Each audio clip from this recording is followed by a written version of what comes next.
Ladies and gentlemen, welcome back to the channel. Leon Sylvester here, and today I want to talk to you about one of my friends. Now, this friend of mine, he's a pretty successful guy.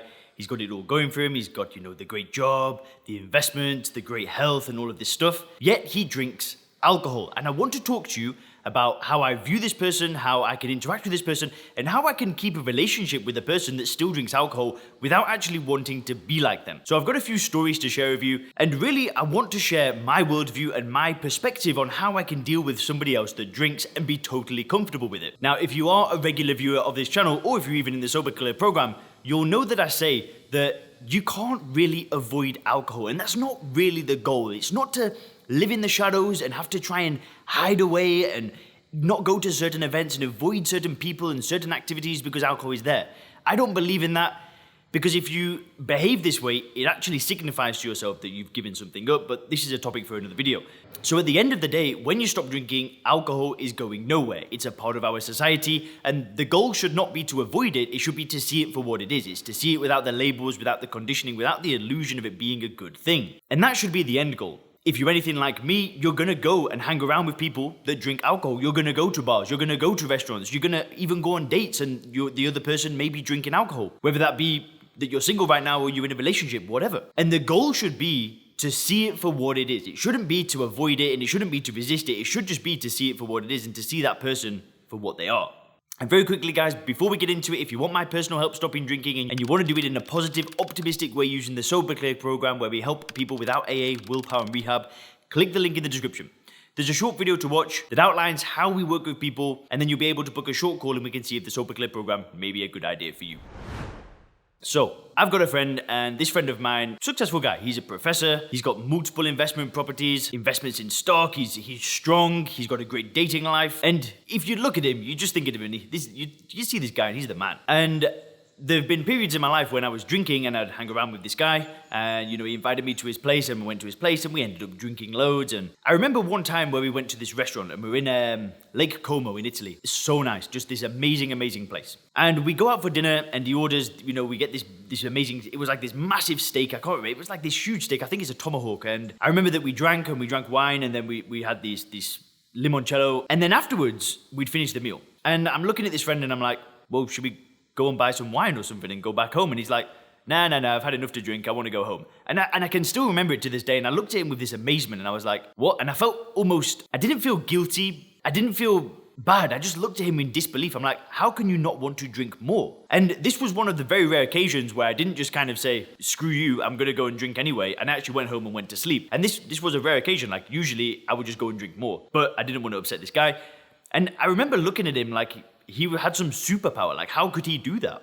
I just didn't understand how he didn't want to continue drinking. And since stopping drinking, I've also hung around with this guy again, and I've been to Italy. It was about a year ago where we went on a road trip, and there was one point where we went into a restaurant and there was like they were giving out glasses of wine. It was like some opening. I don't know, we just walked in and it was just for a bit of fun. And they gave glasses of wine, like these very small glasses of wine, and he drank this tiny bit of wine and then gave it back and then went about life like nothing happened. See, I would never do that. For me, I would, if I got that taste, I'd just keep going. And I used to look at this guy and it was like I wanted to be like him. If he could have all of his life together and everything going so well, and he could still drink a little bit of alcohol, that's what I wanted to be like. I wanted to be this guy. And the sad thing is that this way of thinking is what plagued me for almost 10 years. It was seeing somebody like this. It was seeing maybe even a character on a film or a character in a TV series or somebody on the internet, and they've got everything going for them and they drink, and I wanted to be like that. Yet what happened when I drank is it wasn't like that. For me, it killed my self-esteem. It killed my confidence. It didn't make me feel good. It killed my energy. I would drink more than these people. I would wake up with hangovers. I'd have blackouts. And me and alcohol just didn't mix. And for some people, it doesn't take them to the same place that I went to. And these days, the way that I see this type of drinker now is completely different in every single way. I do not look at this person anymore and think that I want to be like them. So I want to explain this key mindset shift, because this will change absolutely everything for you on your journey. If you can see another drinker the same way that I see another drinker, it will change your perspective for the rest of your life. I go past bars these days, and we're living in Koh Samui right now, and there's this bar on the corner of a street that we go down where there's lots of nice restaurants, and there's this bar, and it's very open, and you can see inside, and I always see people in there, and there are obviously a lot of heavy drinkers in there. You can just kind of see when you see people that they've obviously got, they probably drink quite regularly. And I go past this bar, and I don't look at that now and think, I wish I could get involved in that. I look at it and I think, damn, I actually feel sorry for you people. If you could see what I see, if you could have the perspective that I've got now, you just wouldn't want to sit in that bar. You'd want to go and do things, and you just wouldn't want to be sat drinking. And it's because of the way that I view alcohol, but not just the way that I view alcohol, but it's the way that I view the drinker. And I feel sorry for them. I don't feel envy. I don't feel like I want to be like them. And the reason why is because I see alcohol for what it is. I've gone through a process called first principles thinking, where I basically built a new paradigm where I saw alcohol for what it was. And what I see now is I see a poison. I see a drug. I see ethanol. I don't see a pleasure anymore. I don't see something that relaxes me or gives me courage. I see a drug that I got rid of because it gave me nothing. I see a drug that I got rid of because the only reason why I drank it in the first place was to feel how a non-drinker feels all the time. That's all I see. I don't see a pleasure. I don't see a benefit to drinking it anymore. So then when I see somebody that has one or two drinks, and they drink one or two drinks, and then they go about their life as normal, I still see that person as slightly delusional, like they're falling for a gimmick. Even though that they drink one or two drinks, it still does absolutely nothing for them at all. So what's the point of drinking it at all? If it does nothing for them, what is the pleasure of drinking one or two drinks? If they can have one or two drinks, who cares? Who cares? Because that one or two drinks does nothing for them.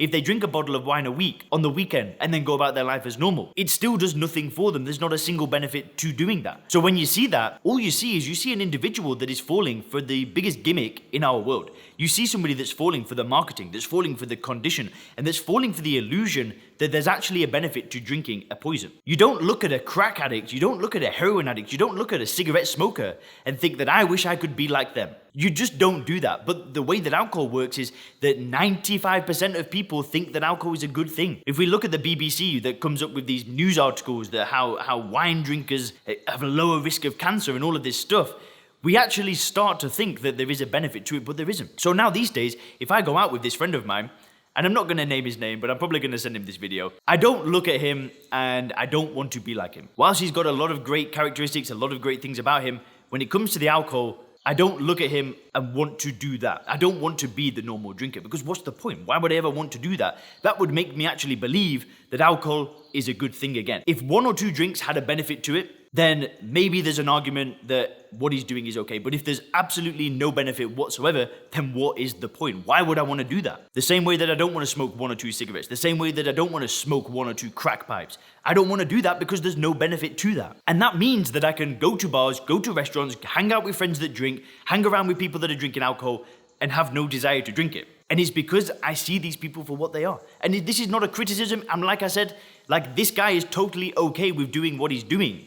He's not in a dark place like I was. He's not looking for a solution. He's got no desire to stop drinking it. And that is totally okay. I'm cool with that. It's not like I hate this guy or something. It's not like I think he's stupid. But at the same time, I don't want to be like that. And that was a key mindset shift. Absolutely key. Because I held on to this idea that alcohol was a good thing for most of my adult life. So every single attempt to stop drinking was willpower. It was sheer willpower. It was like resisting. It was fighting the urge.